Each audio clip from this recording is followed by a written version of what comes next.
আপনার নেতা এত ভালো, তাই মিলিটারিরা ওই সময় মাজা ভেঙে দিয়েছিল কেন আপনার নেতা? আপনি বলুন, আমার বক্তব্য না কিন্তু। এই বেয়াদব, আপনি এত বড় মাপের পীর, তা বরিশাল সিটি মেয়র নির্বাচনে আপনার নাকের ডোকা ভেঙে দিয়েছিল কেন? হ্যাঁ, দাঁত মনে হয় অর্ধেক পড়ে গেছিল। এই আমাদের আবু সাইদ এত ভালো, তাহলে ওকে গুলি করলো কেন? এই আমাদের মুগ্ধ এত ভালো, তাহলে গুলি করলো কেন? এই আমাদের এই যে কয়েক হাজার ছাত্রদেরকে নির্বিচারে জুলাই এবং আগস্টে গুলি করে হত্যা করেছে, এই ছাত্ররা যদি ভালো হতো তাহলে কি এদেরকে গুলি করে হত্যা করতো? হ্যাঁ, বাটপারি শুরু করেছেন মিয়া, যথেষ্ট বাটপারি করেছেন। বিএনপি নেতা কর্মীরা কই আছেন? হ্যাঁ, এদেরকে রুখতে হবে। এর দোষর যে পর্যন্ত আছে খেয়াল রাখুন, এরা অত্যন্ত বান্দর, এরা শেখ হাসিনার গোলাম। আশ্চর্য ব্যাপার, কথা বলতে বলতে একেবারে মাথার উপরে উঠে পড়ছে। এই আপনি জনাব তারেক রহমান সম্পর্কে আজে বাজে মন্তব্য করেন। জনাব তারেক রহমানের সমতুল্য আপনি।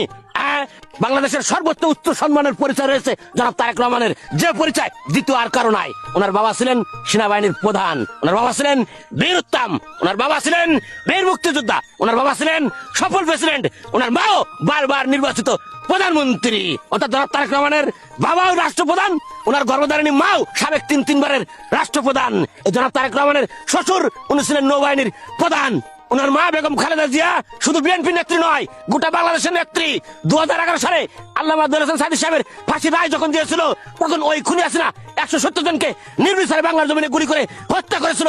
আব্দুল হাসান সাইদির ফাঁসির রায়ের পক্ষে তুমি ছিলে, আমরা জানি, আমরা বলি নাই মুফতি ফজল করিম সাহেব। ওই সময় জনাব তারেক রহমানের মা দেশনেত্রী বেগম খালেদা জিয়া চিকিৎসাধীন অবস্থায় ছিলেন সিঙ্গাপুর।